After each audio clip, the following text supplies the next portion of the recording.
I'm Gina Vance. I'm the founder of SMGI, Somatic Mindful Guided Imagery.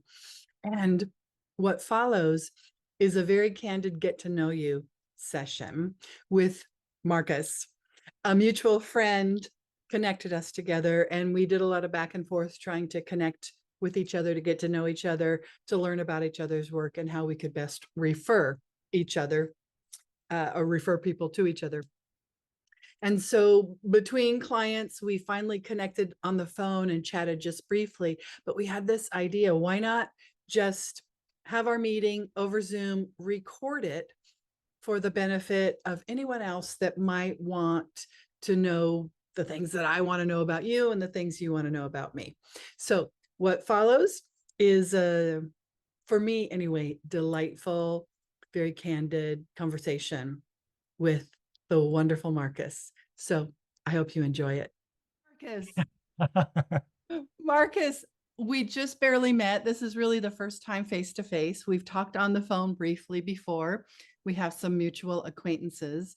And I wanted to just hop on this Zoom call to learn more about you and your work and what's really unique about you and your work, the kinds of people that you serve, the kinds of results they get, and to share a little bit about my orientation to the work, to similar work that I understand we do, because I'm always excited to have colleagues to collaborate with and people to refer to that aren't a great fit for me. And most of all, it just feels so good in my body and my heart knowing that I'm not alone out there as a love worker, extending a hand. It's like you're over there doing your thing in your way, and I don't have to worry about that being covered. So, and I saw your website and I've heard great things about you, but I really wanted just to get to know you more and just have a conversation with you and answer any questions that you might have about me personally, professionally, or socially. And so, what would you like to know, Marcus? Well, first of all, I just want to say thank you. I'm really excited to get to know you more. And again, like you said, it's just really, it's a great time, I think, in the human existence, because I think there is like a real new awareness and focus on like healing deeply and like our bigger values and our soul. And the fact that you've been on this terrain for so long and I in my way, and we're both um, having a great community of people that are like aware and utilizing us. And it's just really inspiring. And it really makes me excited and thrilled about like the changes in the human spirit that are really coming up and like what's Mhm. really possible for all of us again. So yeah, so thank you. What do I want to know? Well, I will say I was just really delighted to like read through your work, watch your videos. And I thought you have such a long history and creating your own modality and like taking all of this information. The first thing I want to say is, if I could put you on loudspeaker to deliver like one short message to all of humankind, Mm. what would that be? It's all healable. That's it. And, that's really informed by my personal path and the shockingly miraculous things that my clients have shown me as possible. And also the depths of despair that I've experienced where it just seemed like there was no way out. And so I've come to believe, understand that it is all healable, whatever that looks like for a given individual or institution or culture. But that's my one bottom line that everything else comes out of. That's really beautiful. I very much agree with that. And I definitely have my own experience of going through dark times and trying things and never seeming to be able to find that one like last door in the hallway, right? Like it's like there's just get through one and then there's like, but there's another one. Mm, Um, and then when you kind of find that last doorway, not that healing's ever completely done, but all of a sudden I was in like a big new space that I could feel and knew was there somewhere and available. and having found the way through it is really glorious. So I totally appreciate that. I guess that leads me to my next question. I had seen on your site that you talked a little bit about, treating your own PTSD in some way. And if you're comfortable, if you're not, that's fine. But I just, because I know hopefully whoever's listening, has something they're looking at, right? And being in this side of that journey, I was wondering if you could speak a little bit like about that experience and how you kind of found those last doors for yourself. Mm, yeah. Well, looking back now, when I was 18, I started having symptoms, but in those days, the only people that had trauma were military veterans. And even and then they were saying there's nothing you could do about it. You just have to learn to live with it. So I just did what I was good at doing, just shoved that aside, put it behind me, kept going until I was 35. I just had a baby and I had a handsome husband, beautiful child. Everything was perfect finally. And then I started experiencing excruciating pain. And everything I tried didn't work, or didn't work well enough, or made it worse. And honestly, if I didn't have that little baby that I wasn't willing to abandon, I wouldn't still be here. I was just so many fantasies about ways to take myself out. Um, oh, please just cut my legs off. I'll be one of those good attitude wheelchair basketball players.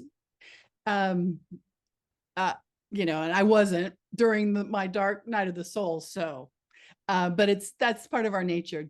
Let's just get rid of this, and then I'll do all that I need to do. But that's what got me started on the path.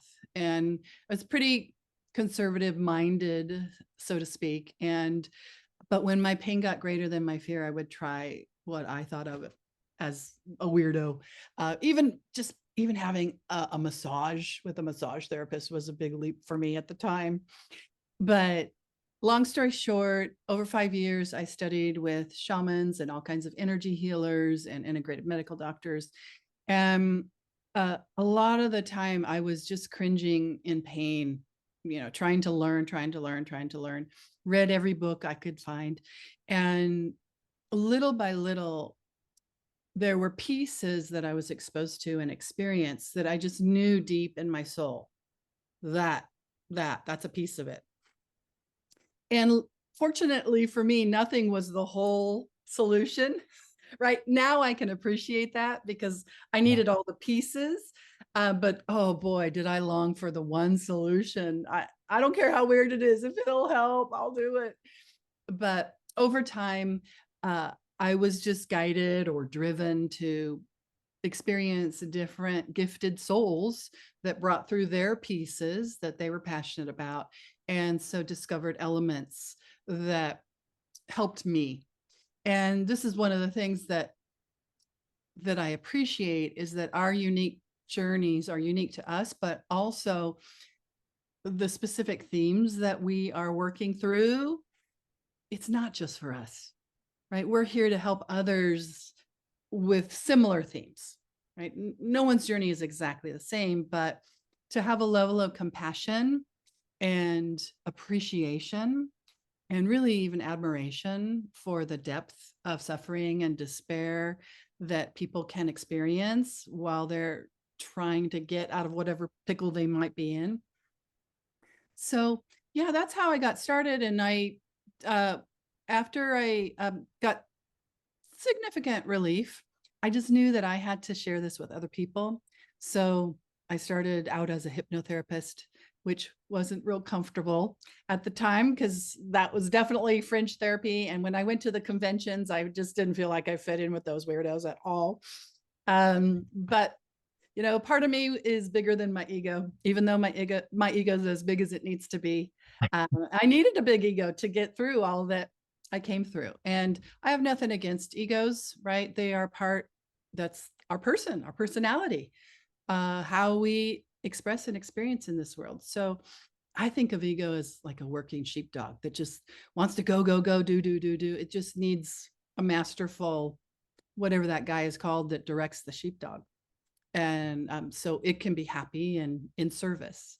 So, but I'm also grateful that there's something that was larger than my ego that got me to go to all these things I was very resistant to, so I could be exposed to and benefit by the elements that I shared with my clients, and then they helped me to refine and recognize what was missing. So then I went out looking for that and then brought that in.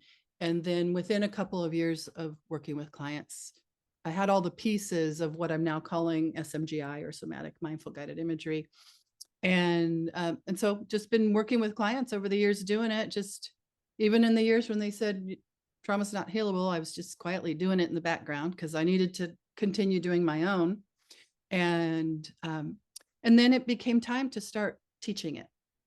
And as you mentioned earlier, the consciousness is really different.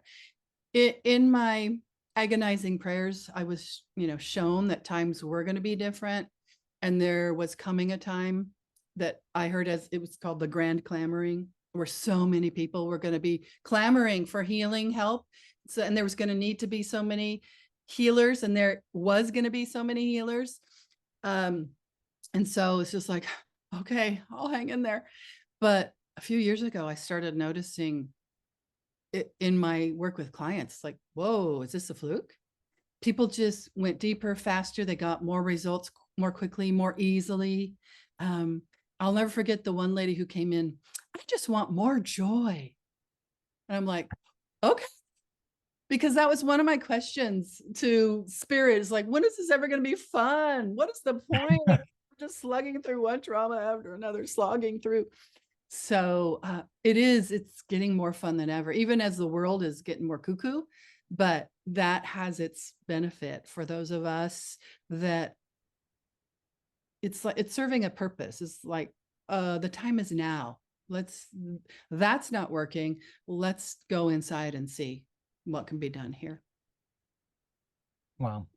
I guess the first thing I want to say is I just want to say thank you because like really, as an LGBT person, I have this very clear relationship with the people before me. Like I have a really profound sense of like respect and appreciation because I really do understand now at my age how much at risk and what we're facing when we're like putting ourselves out there in a way that people don't understand or recognize. So for you being like a healing pioneer in my field, I just really appreciate you having started your journey in times that weren't as receptive, that didn't feel as comfortable, and laying that foundation that my generation and people like me got to like discover and show up. And so I just, first of all, like thank you because Mm.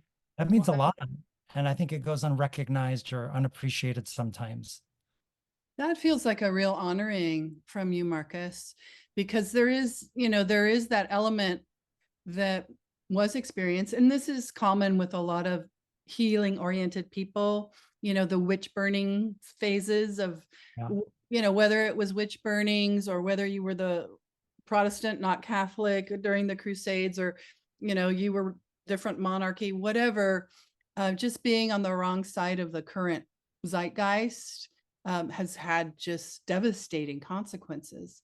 So, and you make me appreciate that, even coming into the mother that I came into even more, because there she was very troubled and very violent, and most every day I was sure that this is the day she's finally going to kill me.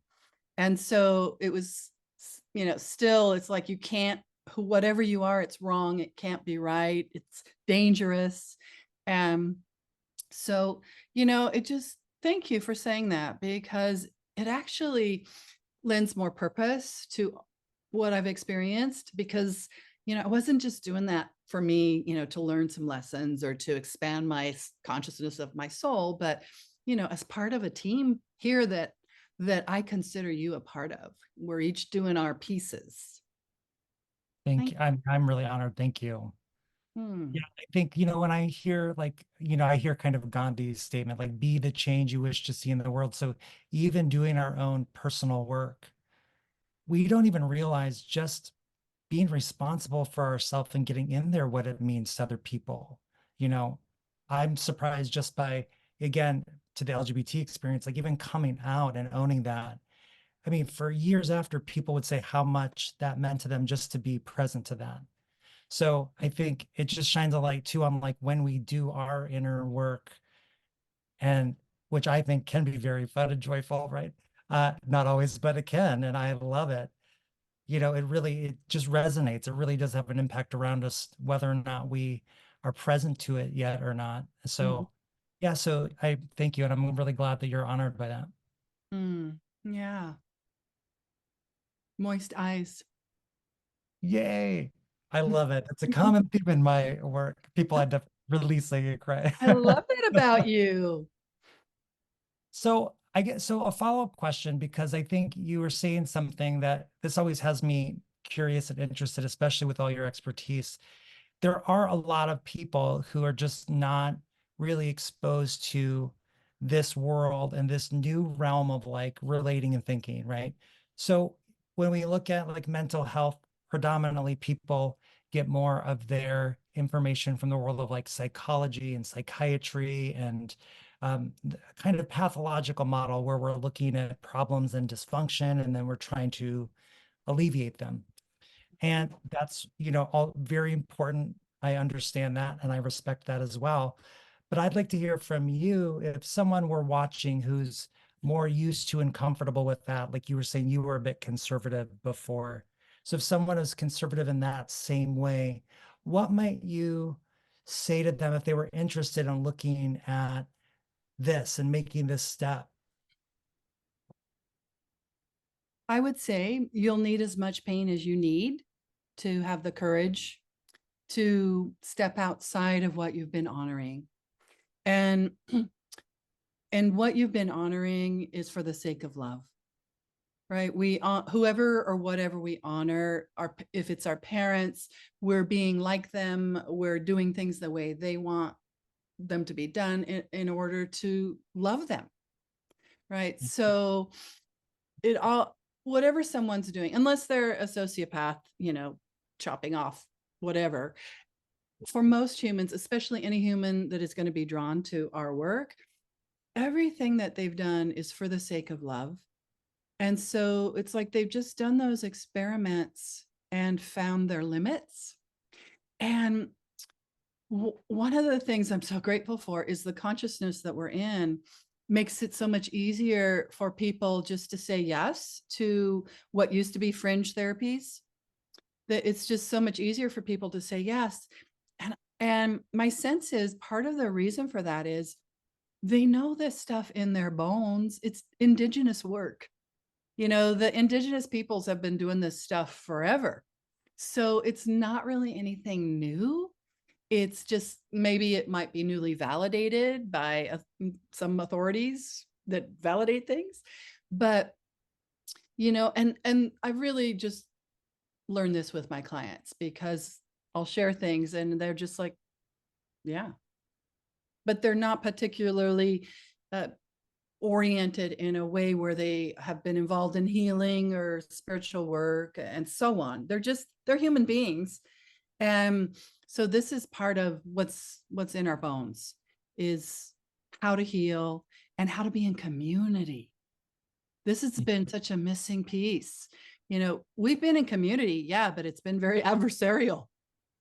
Usually our parents were troubled and so they were out, and then our school teachers and everywhere we go, people are struggling. And so even though we remember that kind of community that gathers around and embraces us and holds us no matter what we've done or what's been done to us and helps us move through that, it's such a rare experience in our recent history. And yet people remember it. So one of the best ways to really bring it into their experience is to experience it in a safe way in their inner world. And then they will be able to more and more in the outer world. And people will show up and they'll be able to be receptive. And so all of us, whether we think we're a healer or not, we're all part of helping to bring in the love-based consciousness, the community-based consciousness, where, yeah, there certainly will be leaders, do the thing you're good at and I'll happily follow behind you. And then the other person, when we reach the thing where we need their expertise, happy to follow behind them. But just that kind of circle of community where everybody has value to contribute. And it's not like, the boss and the slave paradigm that we've kind of been living with our parents and our teachers and our bosses at work. So that's heartening and exciting. And sometimes, on the way there, the excitement isn't quite as present, but the heartening definitely is, because even if I'm wrong, that's where I'm going and that's where I'm helping people go. So if I die and find out I was mistaken, oh, well, it was a good run. Yeah, I love that. That's that sense of like doing the thing that's in you for the best reasons and not being attached necessarily to the outcome, Yeah. but I mean, leaving the work of healing. I mean, there is actually real outcomes. yeah. And that's the tricky thing, is like there are outcomes. I am attached to them, but in a like a healthy attachment or a healthy detachment. It's like it's held loosely, Yeah. right? And with also the awareness that I do have limited understanding, as smart as I am. I don't know it all, which is fine with me. That's just more responsibility. So there will be things that I missed or wasn't aware of, ultimately. Um, but it's okay, because I know that I'm doing the best that I can. I know what my intentions are. I know why I'm here. I know what for. I know where I'm headed, even if that that might have variables. Certainly know where I've been. Absolutely. I guess what I hear, and I guess I'm going to tag on to like from what you just said, is like if I were listening and a more conservative person, the thing that I would kind of reframe or point out from what you said is just that, I mean, what I hear is that we're really leaving people like more connected with their power, their wholeness, their love, the things that matter to them. Whereas if Beautiful. we go to a psychiatrist, we might get a medication, we might not know for a month or two. It may not actually, it may help us cope or manage or deal with something, but we also are taking a big gamble and we're having someone insert something to tell us that's how we need to go. And Mhm. in this journey, people, and I have the same experience as you, my clients will be, they just wake up and the things that we're talking about are like, are just a true in a bigger sense than like right or wrong. And Mhm. it resonates. And if it doesn't at that moment, that's okay. You and I, neither I could tell, don't have to insert that. We don't have to like, that isn't a condition. It's like, great. Then there's also other things, right? And it's the unfolding of our soul. It's the like opening up to the things our little identity is not embracing because of things that we've experienced, and that flourishing, that kind of blossoming again. That's what's really, I'm hearing what you're saying in this world, that no matter what happens, that integration, that blossoming, that enlivening, that matters. That's like an inner truth that no one could give you and no one can take away from you, really. I just fell in love with you right there. And you know the trick that so few people know, and that is, especially facilitators. And that is, it's like the more you try to insert, the more resistance it's naturally going to create in the system. And so just allowing people to have their experience, embracing them in it, helping them connect to themselves, what's right or best for them, whether that's pharmaceuticals or whatever, Yeah. then that's where the treasure is.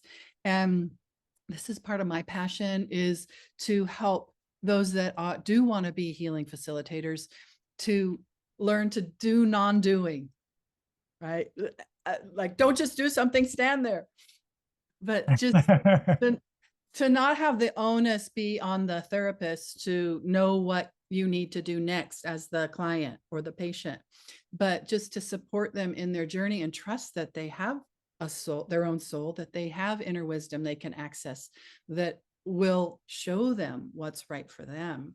So this makes me just so delighted and excited that you're oriented this way.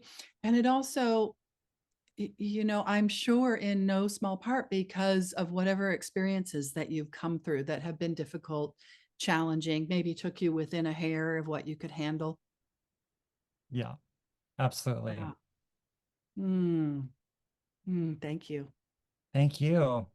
Yeah, I guess that's one of my favorite things when when I really, you and I are getting to really like meet in a different way besides a phone call. And like, I just think no matter what, it's like, no matter how great someone is doing in any area of their life or their spirit or their being, it's like we all were never there to start. It's like I think as I think about other people interacting and watching, it's very easy to be like, yes, we have all this great work and we do this great things and life is easy. But it's like, no, we were both in very difficult phases, journeys. We felt stuck. We felt stopped. I did that for decades. I resisted being responsible and doing this work for decades of self work, right? And it's just, I think it's a great presence and reminder that no matter where someone's at, like they've always been kind of where we are. Like we all Mhm, start at the beginning, we all have our own journeys, but the things that we go through, those expansions, contractions, those roadblocks, those all the things, right? Like even just the parents, like we all have parents, and that's just a landmine field on both sides for everybody in perpetuity, always. And like it just gives me a sense of ease and comfort when we're able to share that vulnerably, right? mhm, I think a lot of people feel like they have to like keep the armor up, mhm. and they don't realize that that's actually the same place that like our love and connection and that sense of really connectedness and community comes from too. Yeah. Hearing people like us also be able to just share candidly about the struggles and the challenges and this bigger journey. I I hope people like can hear that as well. Like we're just really two ordinary human beings like everyone else. And Yeah, we are. We came to be ordinary. We came to really experience what it's like to be human and with all the human limitations. So, the guru age is really dying quickly. People aren't so interested in the one who floats in on the pillow and says, just do it. It's easy, like me. Right. It's like we're really getting over that quickly. And so it's wonderful. And I appreciate those people that are playing that role to help people feel the contrast in their body. It's like, well, okay. I'm doing everything. I mean, whether it's a metaphysically oriented top down situation or a very allopathically oriented top down situation, in a way, it's all doctor patient model, modern doctor patient model. Evidently old time doctor patient model was much more back and forth, much more of a nurturing experience rather than just do what I say or what I've been told will work, or try this and we'll see. So yeah, it it's very exciting hearing you talk about what you perceive and what is important to you. well, thank you. I appreciate you letting me share in your wisdom. Um, You yeah. know, that brings up one thing is that often comes to mind is that a PhD student isn't better than a 5-year-old, right? They're not more valuable, but they do have a different level of experience. And so, more has been given, more is expected. And, all of us have been that 5-year-old, and all of us still have parts that are that 5-year-old, right? That haven't developed mastery in certain areas yet. So it's really wonderful to be with someone like you who embraces all of that as value, whatever level a person is at now or has been in the past.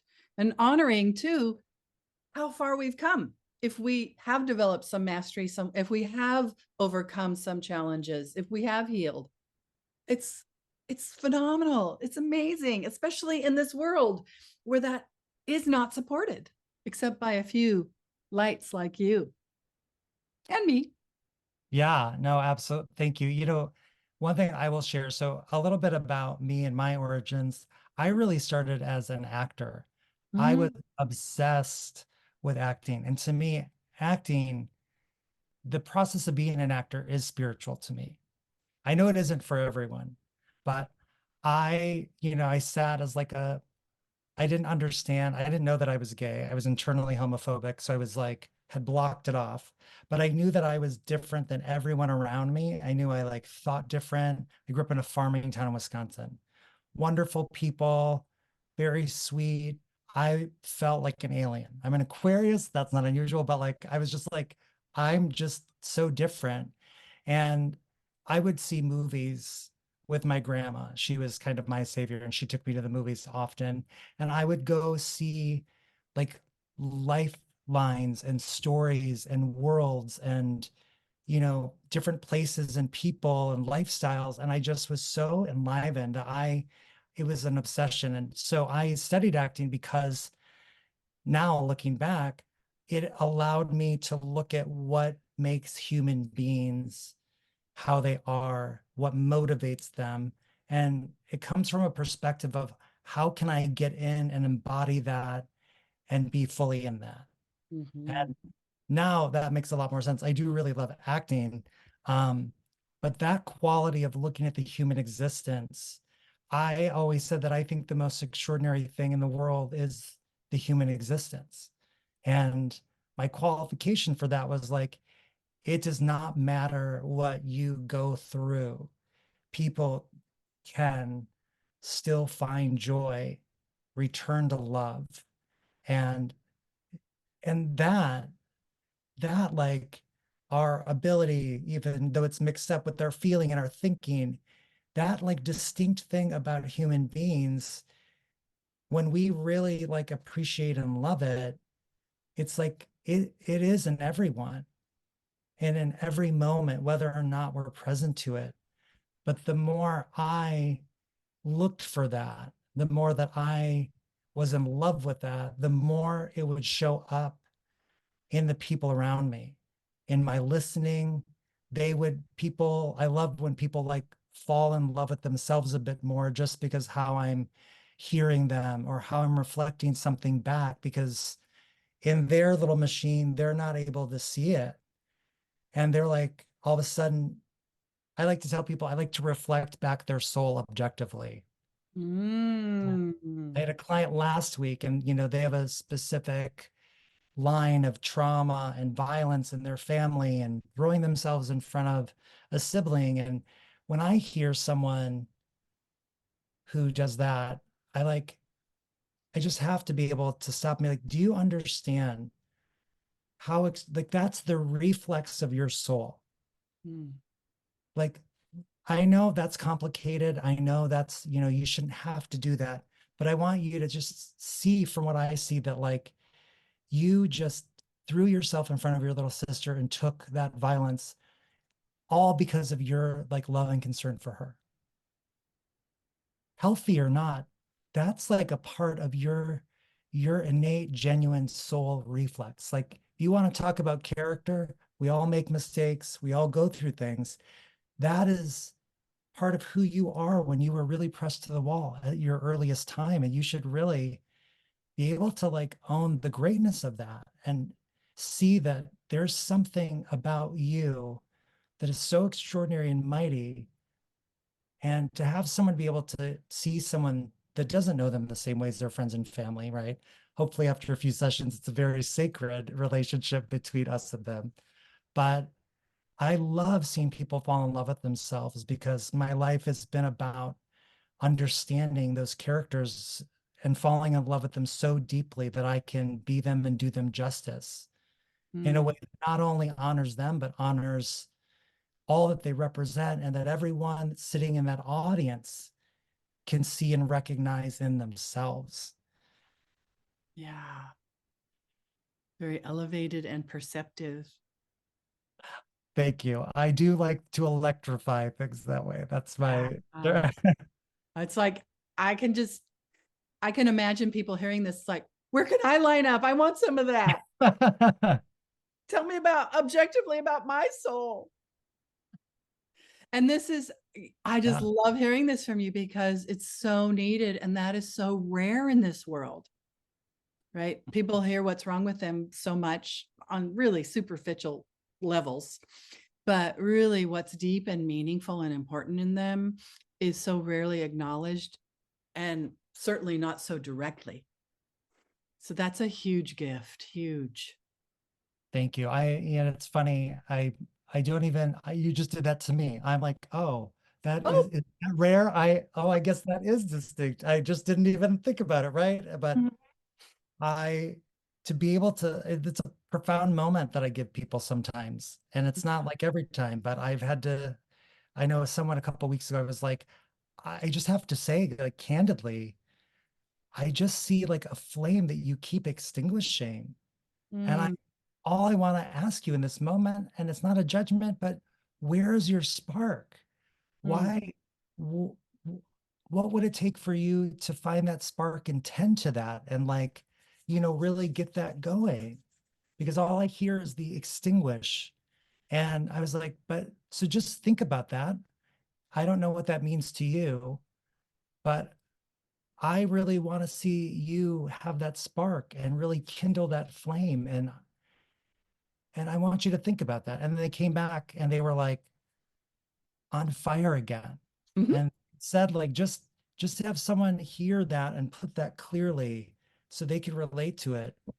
Then they Yeah. went and did a whole bunch of work and it's like a profound experience. It brings me so much joy to be a part of people that way. You're very artful in the way you deliver that, because as I was struggling to get out of my hellish experience, I can't tell you how many psychics would tell me, you're the only one in your way, right? I was getting scolded everywhere I turned, which is like, it was so frustrating. It's probably perfect and what I needed, but I really, if I had encountered someone like you, it would have just been like such like an oasis in a desert, because the world is filled with people even that mean well, that are just pointing out how we're getting it wrong. And instead of the way you just said that, it's the most beautiful mentoring. I don't know if you know the mythologist Michael Meade, but he was a tough kid, grew up in the streets of New York, and I don't know, he might be, he's at least in his late 70s now, but he was part of the early men's work movement. And I followed him quite extensively for a while. A lot about mythology, but he said that one day he was in class and he was acting up in grade school. He was sent to stand out against the wall, and some teacher came and talked to him just like you did, right? And and it was really on the theme of blessing. He said to bless someone is to see them and to say it. And I was like, that was a moment in time where time stopped, and it's just like, oh, because like it's just, and you just did it right there. So you bless people, right? And it's one thing to see it, but it's another thing to say it, and then another thing to say it clearly with love and respect and honor. This is one of the things that you do that I so value and that I learned is critical to healing, and that is honor the experiencer. You've got to honor what that part of me that experienced that, you've got to honor it. And before it's honored, it's not going to change. Yeah. So you're masterful at that. Oh, well, thank you. And I will admit the other half of this, which is I was really impacted by suppressed shame up until just last January. So with Mm. myself, I didn't have that kind of honor and grace, right? Like you said, like the pointing out the wrong, it was just like habitually trying to deal with that and to not put that on other people. And all the work that I did, I would navigate that. And then, it's still internally, it would fall out, it would come up. And that disconnect, when I finally was able to really get deep down and recognize a level of shame that I actually got from the way people treated my mother when she had me when she was 16. She was Mm. really sexually assaulted at a party in a way. And nobody was made responsible. And she was really like criticized and judged. And, when you're so little, you are your parent. You don't have a cortex. Like, so all of that, even though it wasn't pointed at me, I absorbed it. But Mm, it was so deep and it was so water to the fish that I didn't ever be able to let that go. And then, in this newer phase of work that I'm doing, I was really able to work with some people and learn and get down. And like that's when I feel like my soul and the ability to really like honor myself fully and have that freedom, mm, right? I think like so many people try so hard and then it still catches up with them or it still falls out of their mouth. And I live that. So I'm such a great recognition and acknowledgement for you to experience me freshly and to see that because I have a whole history where that was a very deep desire that I was not able to fully realize until recently. So, mm. Well, I really honor your suffering with it for so long until you really gleaned every bit of experience out of it until you were ready and and the people, the supporters, the community could help you then to dispatch it. And and it'll be, I support you in just enjoying noticing how that theme replays itself. You'll never go back. You can't step in the same stream twice, right? right. But just so how shame might come up and how it might even be beneficial. So it's like the shame that keeps you from saying, "What were you thinking when you put those pants with those shoes?" Right? That's like, so because it's part of your perceptivity, you're going to notice things, but your healthy shame will keep you from expressing it. Or if someone asks you, do these pants make my ass look fat? Then you'll have one response, and then that artful part of you will probably have another response.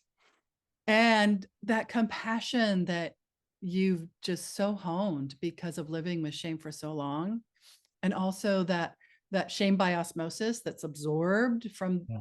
those that we love. It's so common.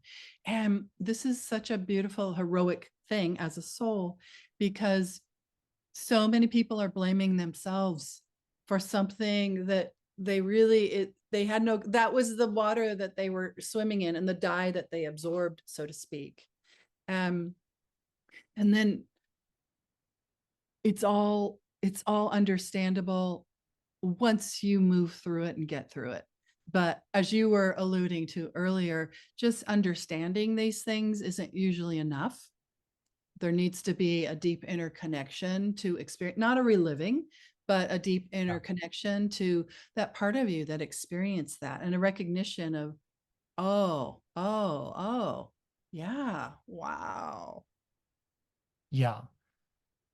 Yeah. I think I would also say so for me in the modality I'm doing, Hmm. the slight differences or one of the new things, and I'm interested because I'm not sure where this falls in your universe, but I do like to combine like neuroscience. And so one of the things I tell people that I'm working with, and I bring in a little bit of science because I like to understand some of it, right? Is Hmm. that this animal brain that responds to that stimulus, it doesn't understand language. So it doesn't really matter what we do up here. A lot of times in therapy, in linguistic coaching, right? We figure it out with our best friend, right? Because this guy, this big puppy dog that's trying to protect us, doesn't get the message. And so for me, I did so much work on all the things, right? But that level of stuck shame, I it didn't even like get here. This guy's making up his own version of the story because this guy, they're not really connected because he can't talk and control him like he does me with like I am the voice in your head. So for me, like being able to work with people, part of it is going back with those emotions underneath and in the animal brain, and then using imagery and feeling and senses to train the puppy dog to release the barking cue. So instead Mm. of every time someone knocks at the door, it barks, and we're just having to, and then we're stuck, right? If that's barking, we can't control over it. It does its thing, and we do the best we can until it releases. So for me, that's where it lived there so hard and so long that when the puppy dog when I got him to stop barking, because he's sweet. He's like, he is no, he's just, I'm trying to keep you safe. I don't know if they got the machete or if it's the mailman knocking. Like, there's a knock, I do my barking. And to have him just lay down and be like, oh, you're okay. I don't need to do that. Okay. Mm, And then it's just unfolded month after month after month, that space of not having that there, you know? And so that's, I think it's something a little different with my modality is I do use a bit of like directedness, and we're trying to like look at some layers and roots of stuckness, maybe just in a slightly different way. Um, so for me, one of the things that I get really present with is that instead of me, like you said, right? Like, yeah, I'll still have shame and it'll be healthy. And I always tell people, yeah, it's kind of like a suppressed emotion, is like the alarm has been stuck on. And we think that that will just prevent us from ever being caught off guard again. But really, we go deaf to it. And mm, so when we turn off the alarm and we can start to hear, then when the alarm comes, I'm like, oh, I can turn that back off. Right. And so for me, I talk a little bit differently about that same thing because I think it's just astounding that I never realized how everything that I did and thought had grown from this little seed of shame, because mm, it's all growing away from shame. My whole life was about avoiding ever having it. So mhm. it was almost illogical to think that it was all actually shame, Yeah. you know? What's coming to mind is how tricky that could be for your marketing because you would be the perfect person for people that were struggling or affected negatively by shame. But yet, if you mention shame, they they don't want to go there. So that is really fascinating to me because it's you're the person. You're the person. Um, but I would love to know, I'd love for you to walk me through how you do work with people and how they find you, you know, who basically looks for you, connects with you, and then like what is the process that you guide them through, and and how is what you do different than a lot of the other things that are available now? Because I have clients that say, oh yeah, I've had the EMDR and the brain banging thing, and they list so many things because brain spotting, there's so many things available now in the Yeah. brand clamoring. um, and so I really just want a kind of a thumbnail sense of your process. And then you know, what is different? I mean, you've shared some of that just with how Yeah. you share your heart and your perception, and speak to their soul in that very direct, very what did you call it? Did you say practical? What was your, how do you Functional. Yeah. functional? Yeah, yeah, yeah. Functional. Nice, nice.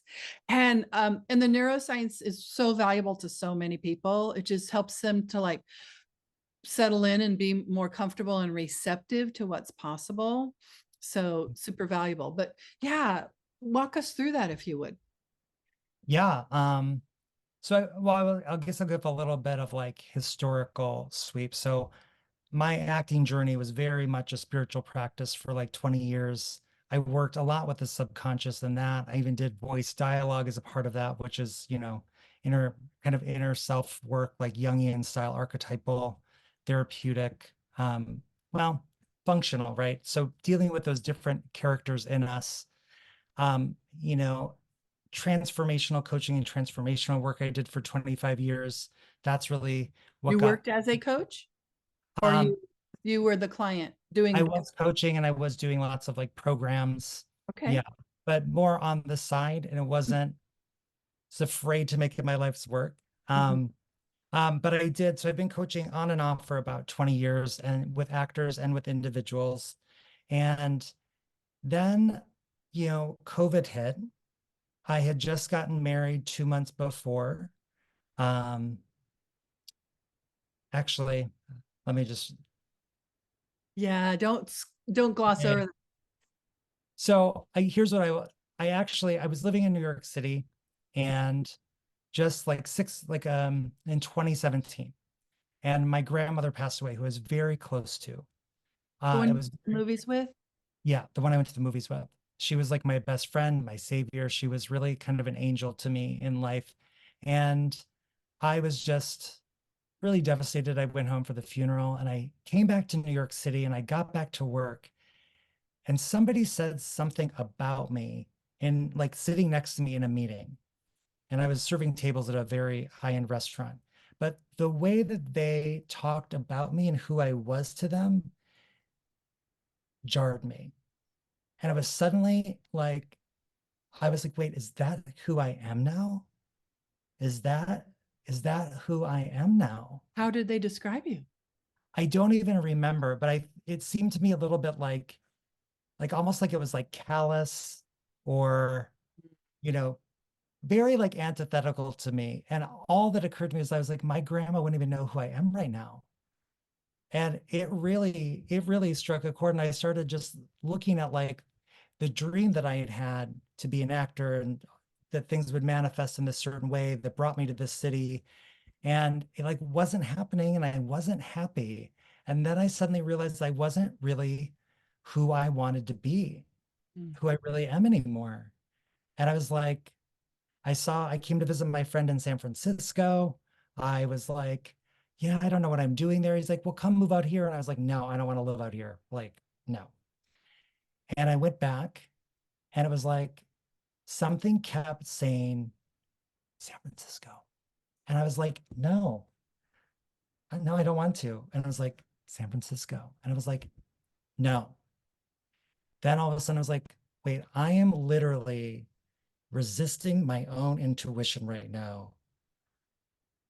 And I was like, what? And it's just kind of like a great awakening. I was like, what am I doing? And I was like, huh. And I realized in that moment, I like to say a little bit clinical in my spirituality because I like to boil things down to an essence. And I realized in that moment that I had lost faith. And faith in the sense of like, not that there's something bigger or greater that's going to judge or take care of it, but I really looked up the definitions and realized that like faith is being able to believe in something that there isn't evidence yet for. Like I wanted evidence and I was like, no, Marcus, you have to like listen and believe in, and I knew this as a kid. I I had unplugged from this and I suddenly saw I had unplugged from that. I had stopped really listening to myself. And I was like, okay, I'll go to San Francisco, even though I didn't want to. And I put everything I owned on the street. 2 months later, I like quit, put myself on the street, tried to sell it, bought a car, drove with a couple of friends. And I got to San Francisco. And when I arrived, it was like San Francisco took off its disguise and revealed itself. And I was like, oh my God, I am supposed to be here. I love this. And then 3 weeks later, I went on a first date and it was my husband to be. Mm. And that right there, like just getting back to myself and my wholeness and my believing in being who I really am created to be, that I love to be. Getting right with myself again after so long of being unplugged and lost. It just was like reminded me of everything that I was like exposed to and thinking and studying and had gone through that suddenly the information wasn't traveling up. And it was so rich that I spent the next couple of years being like, I just want to make sure that everyone understands this experience of life. I just need to participate. I just want to be I'm like a professional best friend. My greatest relationships are best friends I've had for 35 years. And Mm. I'm completely in love and invested in them and their life.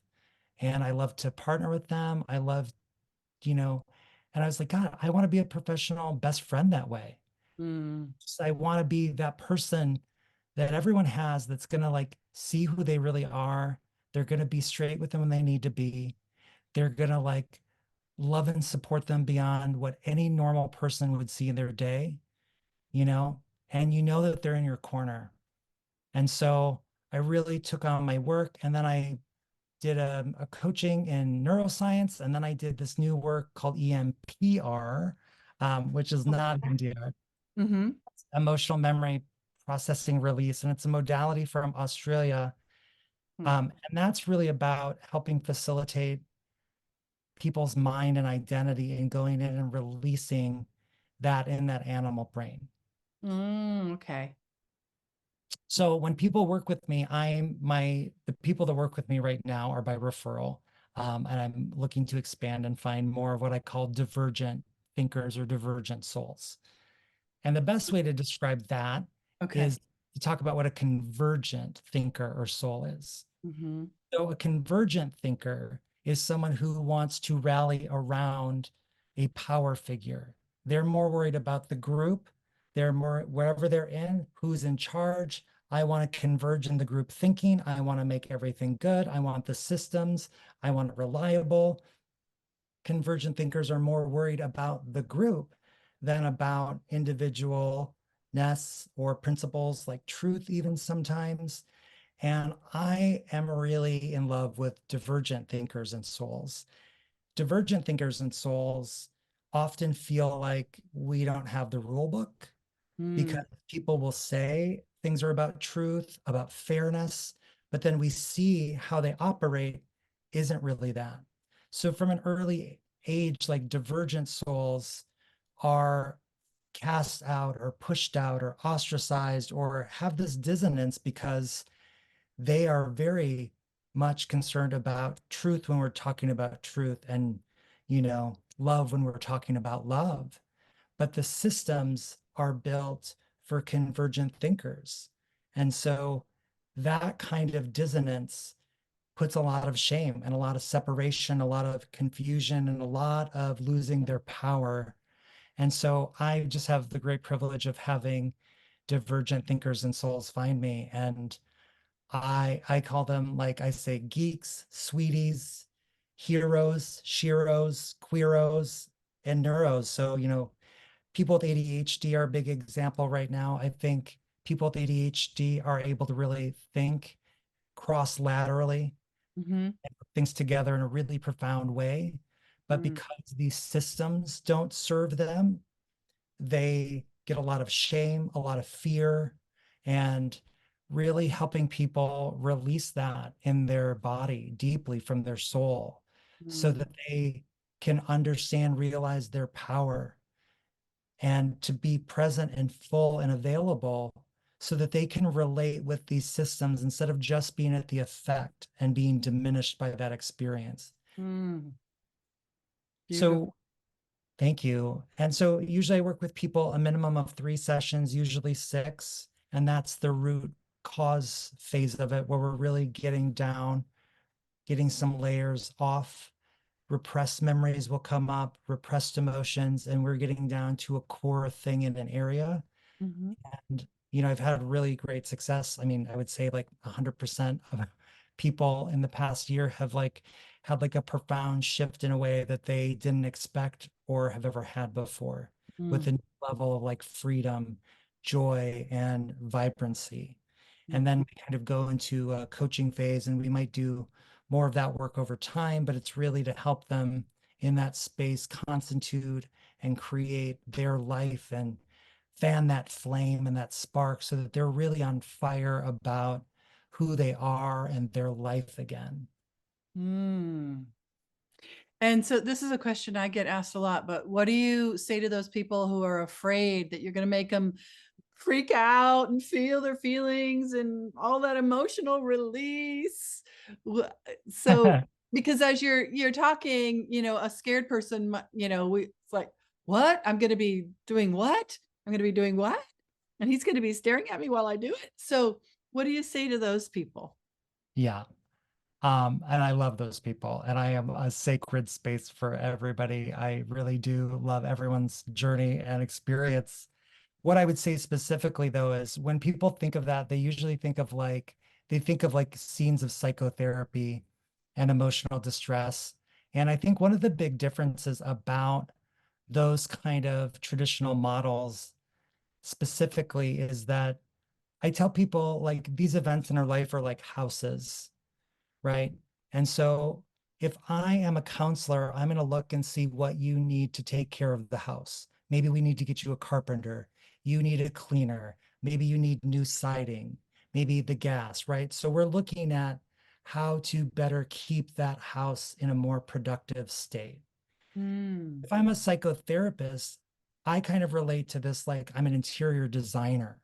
So I'm going to walk in with you that memory. We're going to look around. We're going to say, like, why did you choose that couch? Why is the couch in front of this window? And that's loaded with that emotion because it's all just sitting in this room. And for me, in my perspective, I'm really looking like an architect. I'm like, okay, so you live in a skyscraper in the middle of the farmland. Why? How did you create this skyscraper? Why are we in a skyscraper? And so, because we're looking where I don't go back through memories a lot, we may need to like get a detail, but we're just looking for the architecture. We're not Mm. going to go back in through all the contents because that actually, as you probably know, I'm sure you do, actually re-traumatizes people in their brain, right? So looking as an architect, we're going to pick the things, and I'm actually going to be looking at like the foundation. And so then when we're looking at the foundation, we all have a lot less involvement with our basement and the foundation of our homes than we do all of the contents in it. That's kind of the difference in the experiences because of how we're working. You're not going to be back in the thick of it, but Mhm. that where that's stored, where that's coming from, will get to release, which is different than just continually having that emotion. We can have an emotion forever and never have it release, as you know. Mhm. But I would say to them, we're going to go in, we're going to find those beliefs, thoughts, and things on that level. And that's a really satisfying release. And it has more of a beginning, middle, and end. So usually people are afraid because they don't know that there could be an end and it could be released. Mhm. Yeah, beautiful.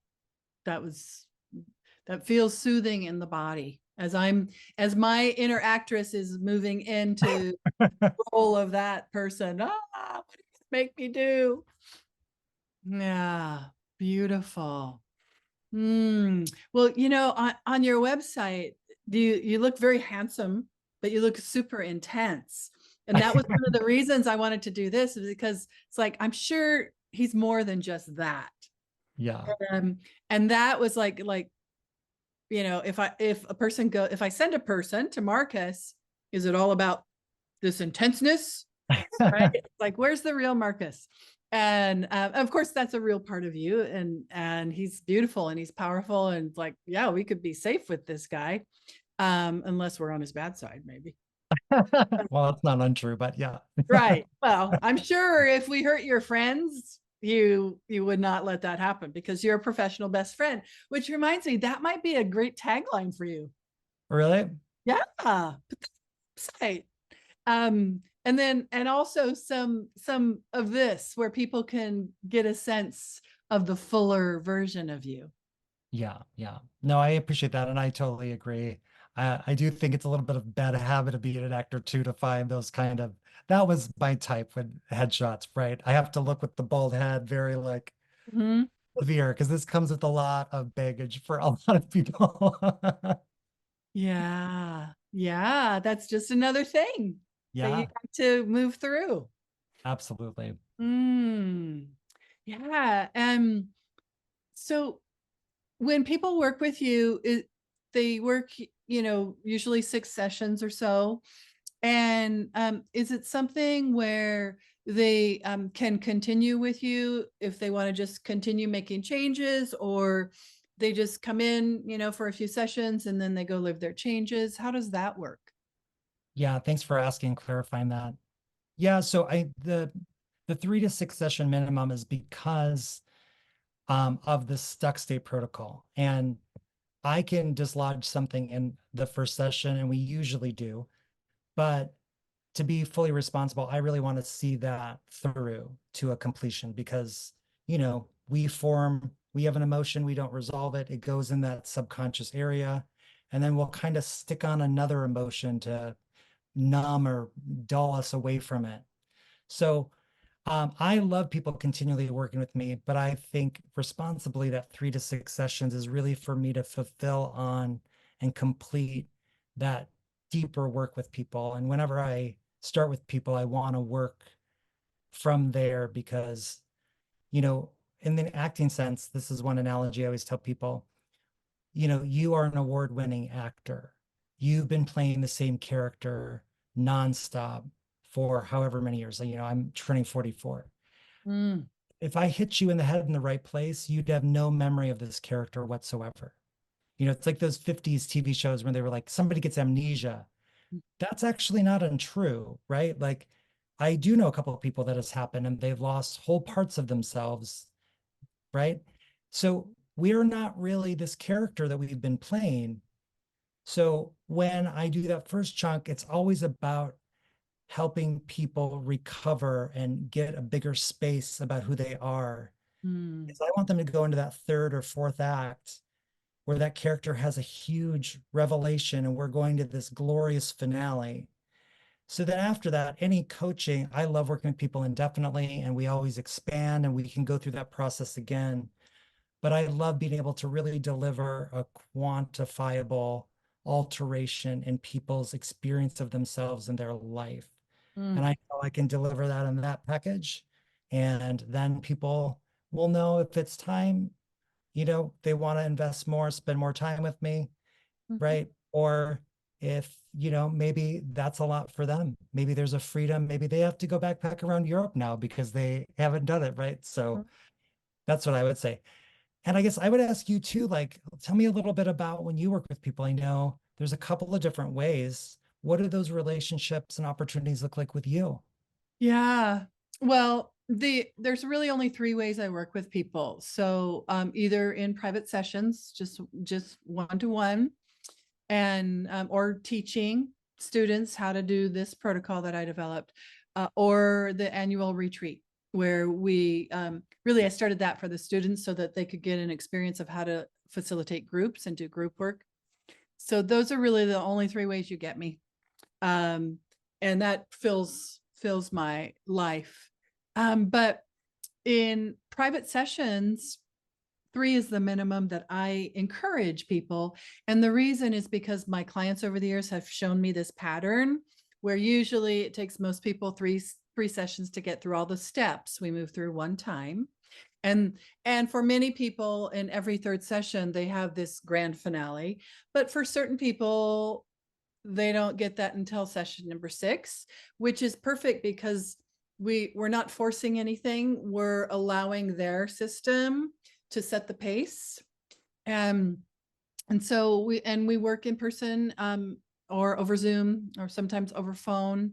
And and the first session is different than subsequent sessions because we spend more time on this tricky questionnaire that starts out with left brain questions, and then the rest of it is really right brain questions. So when you answer the question, you're going into your right brain, into your subconscious to respond. And so that's already started now your process of creating what you desire rolling. And then when we meet and we go over that, there again, you're connecting to it, you're naming it, you're claiming it. So it's just going in the background. And then anything that you might need to consciously participate in, you'll be shown. During that session, also I will share with people how things work in general, what they can expect, what other people have experienced, what I've experienced. There's nothing I ask them to do that I haven't done myself.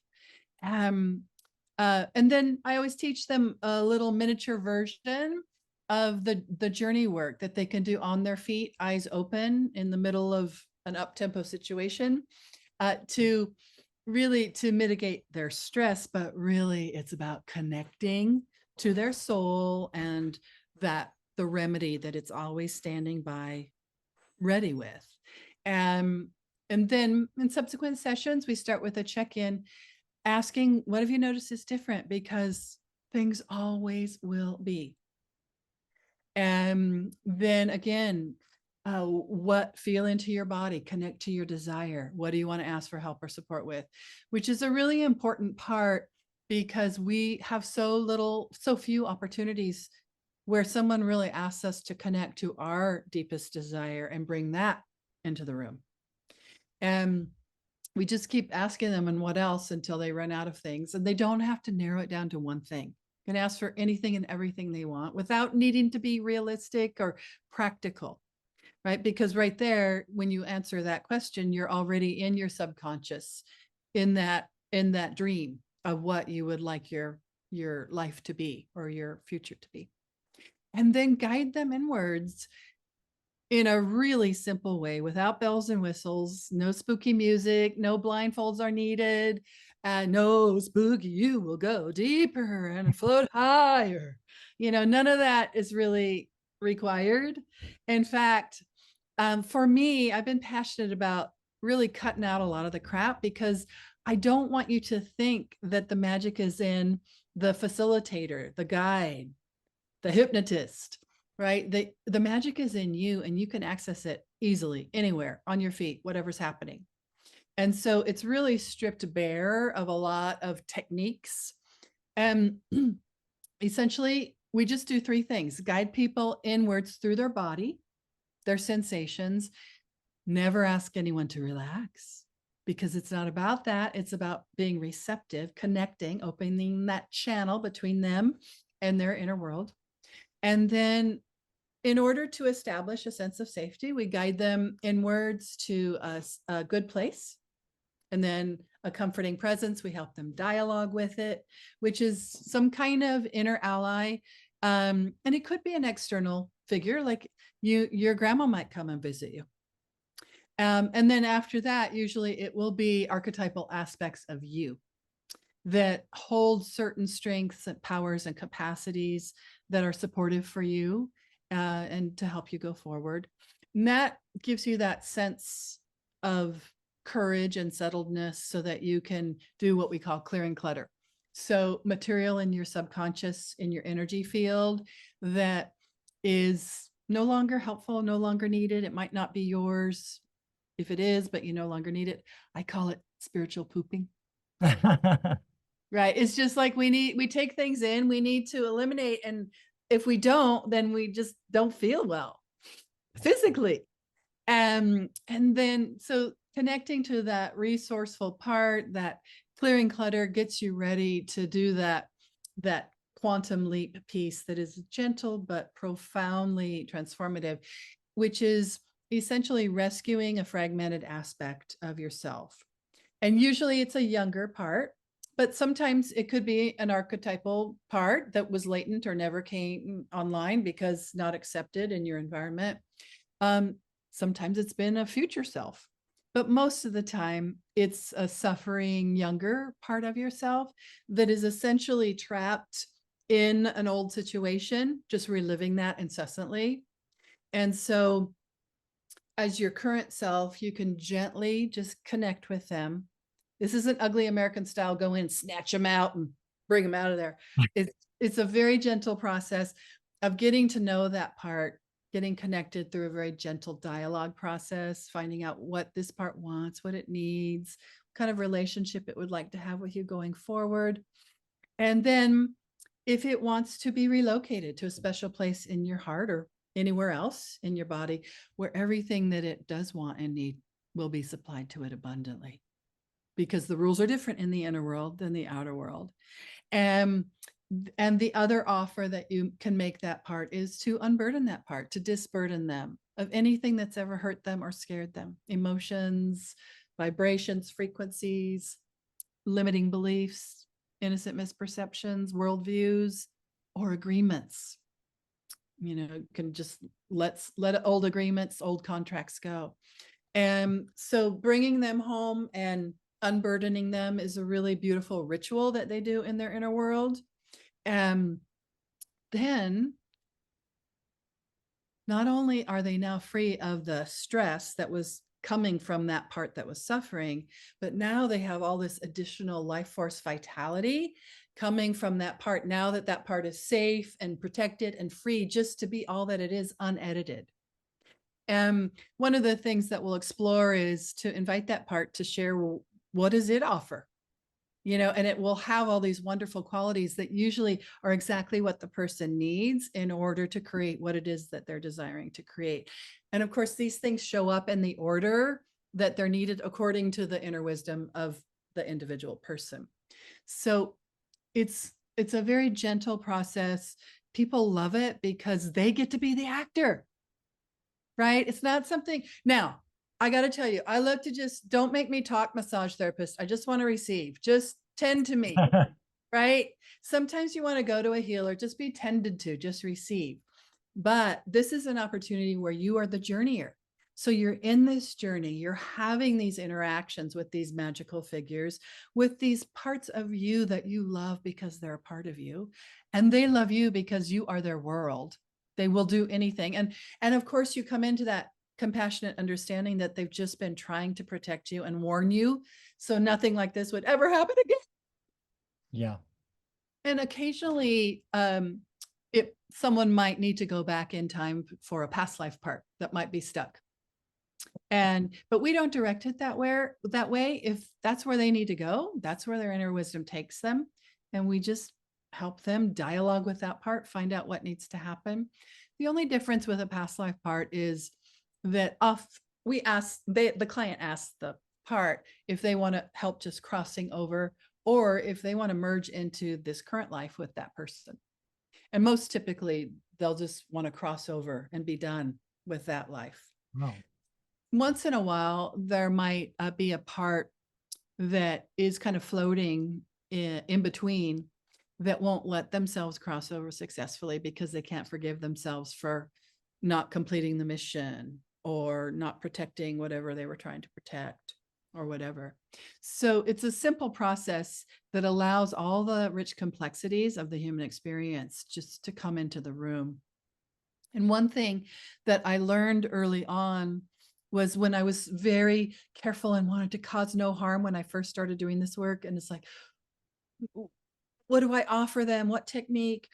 And what my clients showed me was that what was in my consciousness, they could read that and they would just go there.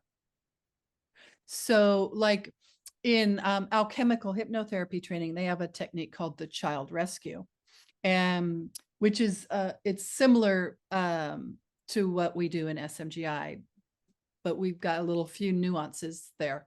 But because it was in my consciousness, clients would just go there. And so I learned that we don't have to say, do this, or you can do this, or would you like to do this? Part of them is reading us, right? And it's part of that animal body that we're in, right? All of us read energy first and foremost before voice tone or posture or any of that stuff, right? Yeah, but that's more of like the magician's misdirection. It's like, yeah, when I ask you how you are, I don't really want you to tell me. Just like, show me the shiny object. Ooh, that feels good. Ooh, look at you. And then it kind of helps us to push away those unsettling feelings that we don't know what to do about. Yeah. So that's kind of the thumbnail of it. But just three things: connect to those inner resources, clear clutter, and integrate parts. And when we do that, our life changes very profoundly, but gently.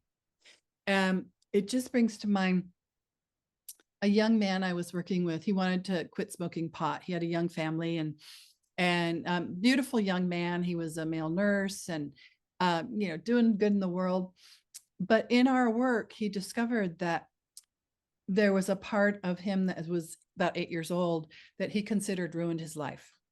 And so that's why he was smoking the pot. It was just because of smoking that part away.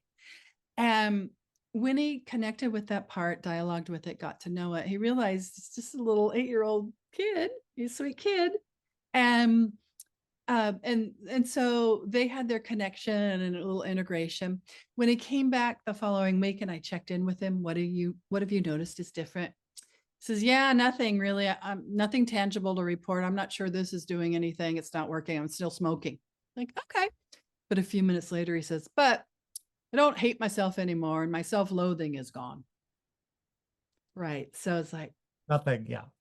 but that's how it slides in so gently and organically. It's like, that's a dramatic shift. And from that, you can do anything, but it just, it happens in a way that does not engender resistance.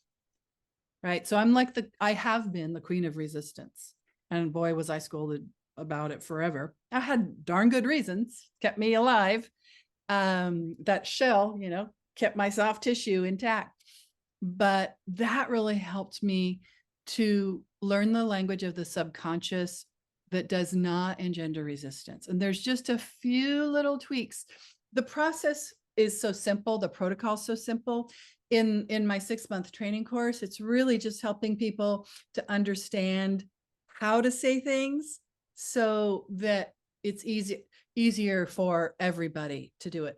Most journeyers aren't as reticent as I was, but because I was, that really helped me understand, oh, it works much better if you say, allow yourself to become aware of anything else that's important to be aware of in this moment versus anything else important. Right. Those closed-ended questions that we learn about in coaching aren't helpful, but it's how we talk. So how we talk in the outer world is very different than how we guide a person, the language that we use when they're moving around in their inner world.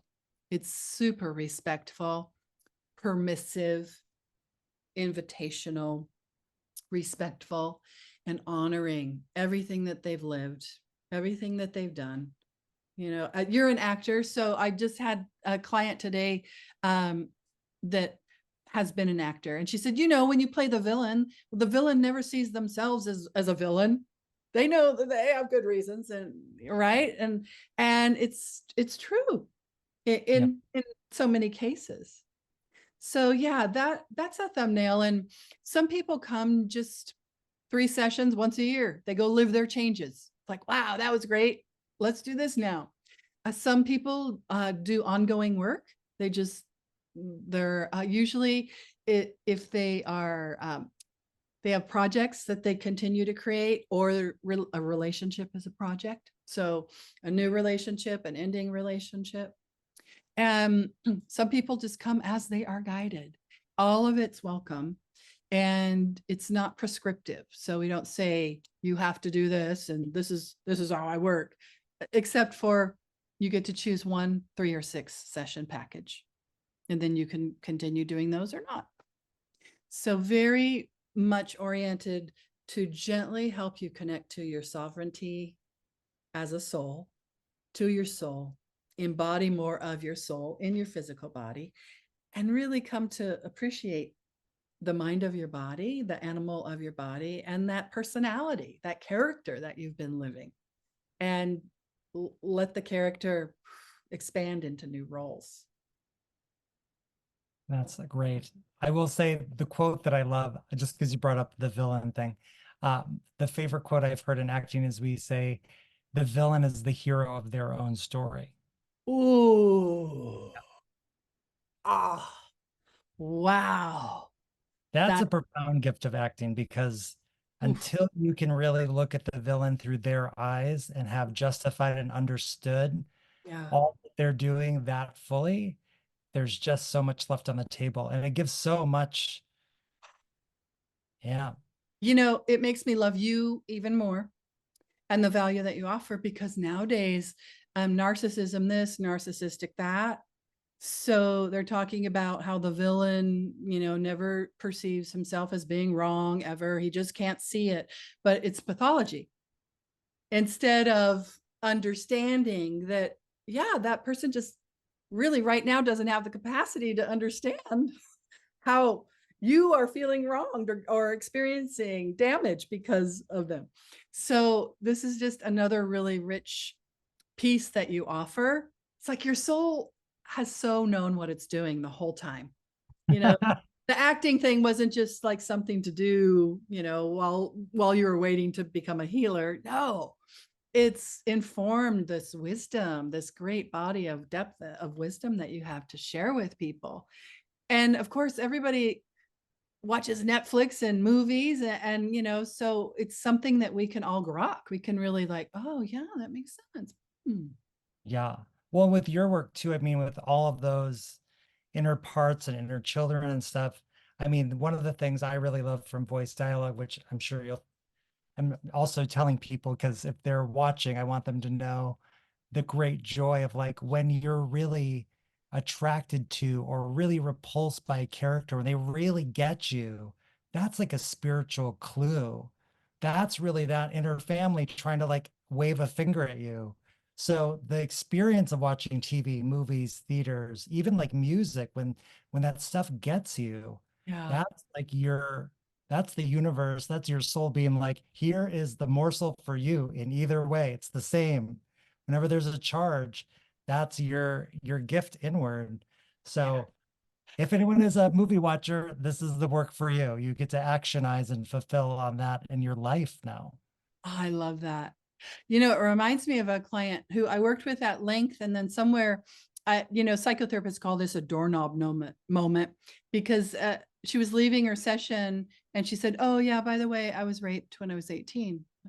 Oh, okay. So then when she came back, she was ready to address that. And so um, we did healing work with that. And then at the end of a session, her eyes shut open and she said, "Oh my gosh, that's why I have been so obsessed with the Special Victims Unit TV show. Because in every show, they explain how it wasn't the victim's fault."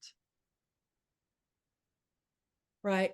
And I mean, I know the music, or whatever that is, but I've never actually seen the show, but I got the gist of it. But it's like, yeah, her soul knew what it was doing. There was a reason that she was attracted to that. There was something that she was wanting to teach herself. And and Wow. I kind of I just want to back up a little bit because we hear a lot about you need to learn a lesson. And usually that rankles me because it comes from kind of the old school, until you learn a lesson, you don't get out of this pain. This pain is because you haven't learned your lesson. But my understanding is that as a soul, you heroically enter into experiences to learn on an experiential level what you want to learn for your soul's purposes and reasons. And then when you've gotten everything out of it that you want or need, off you can complete that. But it's something internal, it's not something external that you need to learn in order to get free. It's an internal drive that has some meaning and purpose in it. Yeah. I think that's just so, I appreciate you really clarifying and saying that out loud to whoever is listening because yeah, that force of like we should change or there's something, that sense of something wrong is always like to me a spiritual wound, and it always gets in the way of that organic experience of being alive, where Mm-hmm. our charge and our insights and like things awaken us, and then it's a playground, but instead it becomes like this line of work or this like this steep uphill thing that we're always grappling with when we put that kind of resistance and voice to it. So, yeah, going back to something we said earlier, like I love getting into this stuff and looking with myself, with other people, right? And like when it gets to be that playground for people, when they get to engage with life. I mean, what a beautiful thing that her subconscious was getting that unmet, unrecognized need met regularly. Yeah. She could find whatever thriving she had, and then to really to let that go and to get how much had been going on without her knowing it to take care of her. Yeah. Then if we had looked at something was wrong, she wouldn't have got to really experience all of the beauty that was there and all the magic from her that she wasn't aware of yet. Yeah. And even a little bit of judgment on herself about, watching that show over and over and over and over and over. Right. There was a reason, and a beautiful reason. Yeah. I Yeah. think the same thing with emotions. I have been telling clients recently too, like, I just want you to consider that emotions are just a way we're trying to get needs met. And so Mm. when emotion's not resolved or received, one option is you could look at what is the need this emotion is trying to take care of. And Mm, then can I get it met in a different way?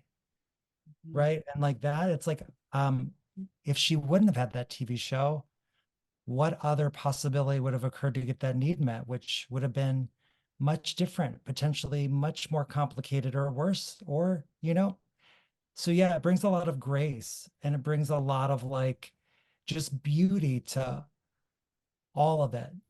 Even if we feel like we're not doing enough or we're not doing right, the secret is underneath. Something is getting taken care of that needs to be taken care of by that until we can get it taken care of, I Yeah. think. So beauty is a huge part of what I value about this work is beauty.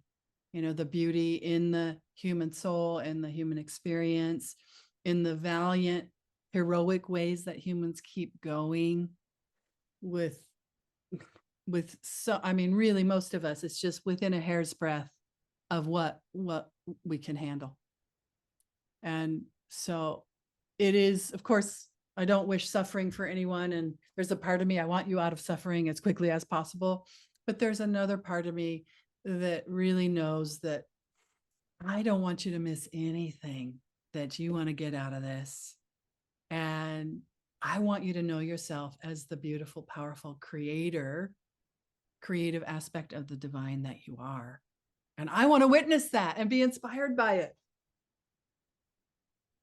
I couldn't agree more. I say that the game of my life is to electrify the divinity in every soul so that they experience being at the center of the universe again. Oof. Oh, wow. Yum. You And have I such a like way with words. electricity.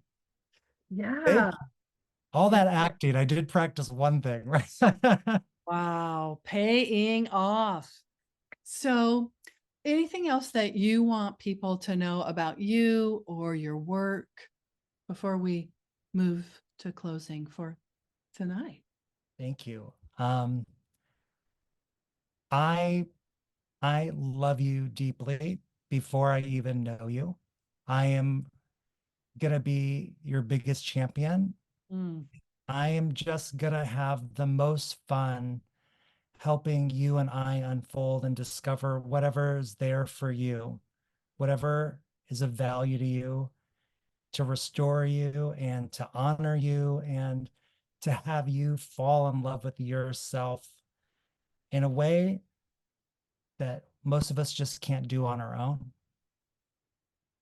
Even me. And I have my people that contribute to me. And I'm honored. And especially to my divergent minds, if you feel like you think the world is crazy and people should be better and systems could work for everyone, and there's a sense of disillusionment or powerlessness, I especially, I especially get that. And I want to help you really fall in love with and get back in knowing that you're extraordinary. There is nothing deficient or dysfunctional in any of us, but especially my divergent people. mm, People in healing, I think we're all kind of divergent souls. We are not about satisfying whatever the group is, right? Unless the group is like the great, all good, not mhm, not a separate part. And that's a big distinction. Divergent thinkers know they know this ultimate truth.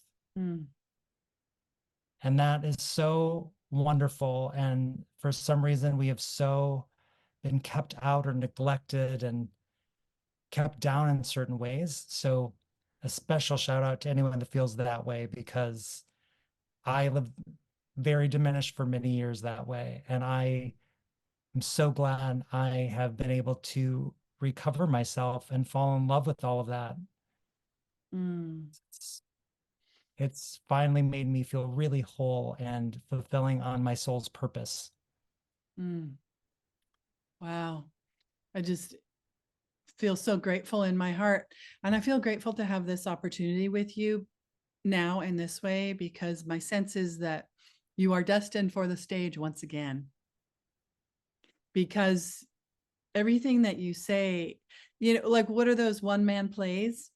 So I see you doing a one-man play, but you are like just rocking our souls, helping us to fall back in love with every bit of it.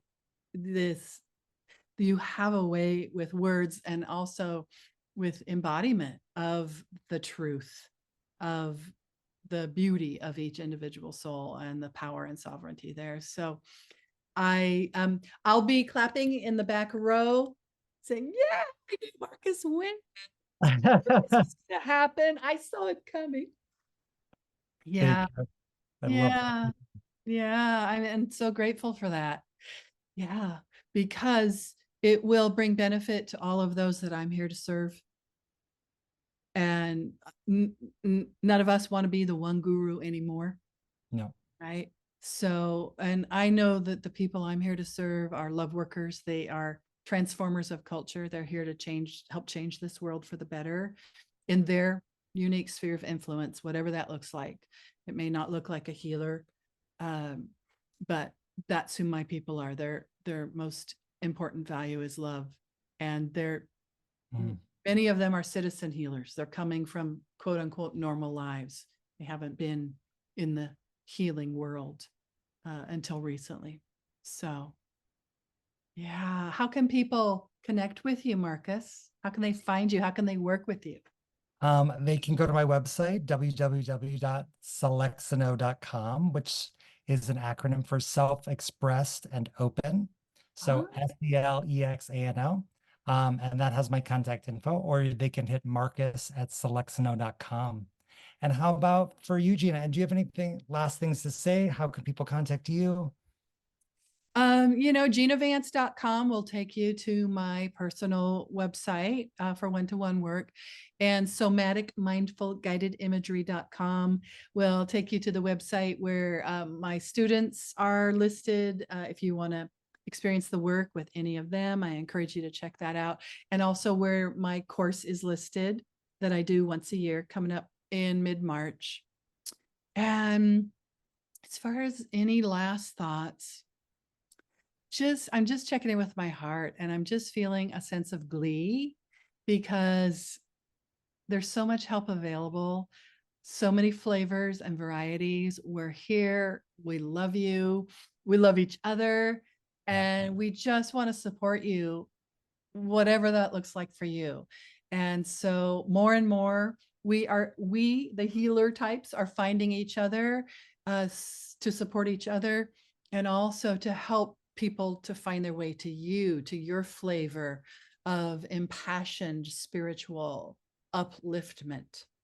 So I'm so grateful that just kind of on a whim, we set this up without not doing it anybody's way that they've ever done it before.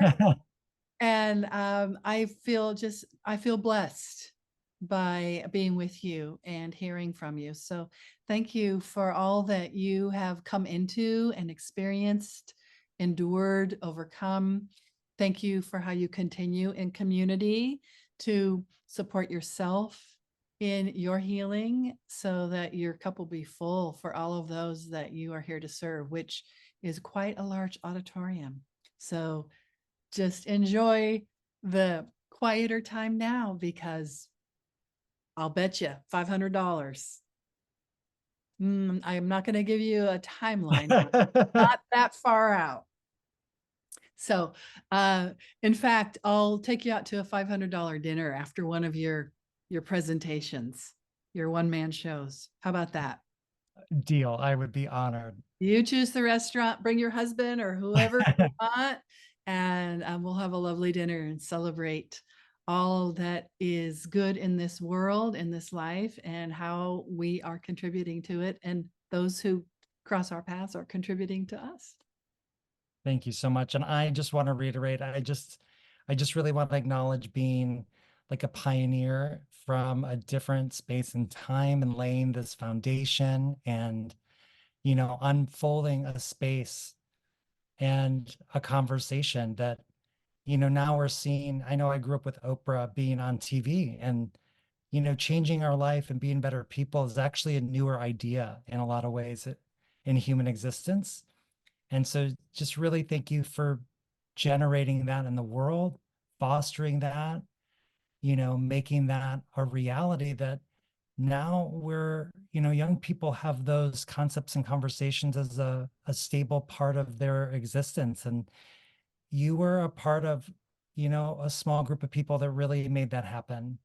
And to Mm, continue to educate and impact and take opportunities with other people to grow and expand that in the world, and not necessarily just for you or your business, but to make it live through many other people and build that community, and to continue to create that as a reality in this human experience is just really, really beautiful. And I hope having someone fully see and recognize that gives you a moment to reflect and take that value in, because I love and appreciate that you paved this way for me to be here and that you would spend your time in mm, this conversation with me too. mm. Thank you. I receive it and I appreciate it. And I never thought of myself as a pioneer until you you called that out. And also it's true that I was doing it for you, for myself, but you were my motivator, right? You're the one that's like, okay, I can do this. I want to do this. Thank you. Well, it made all the difference. Thank So you. really, yeah, thank you. No, really, thank you. I'm taking it in. Thank you, Marcus. You're welcome. See you soon. Yeah, absolutely. Okay. Thank you, all of you. Come work with both of us. Couldn't be more lucky. Yeah.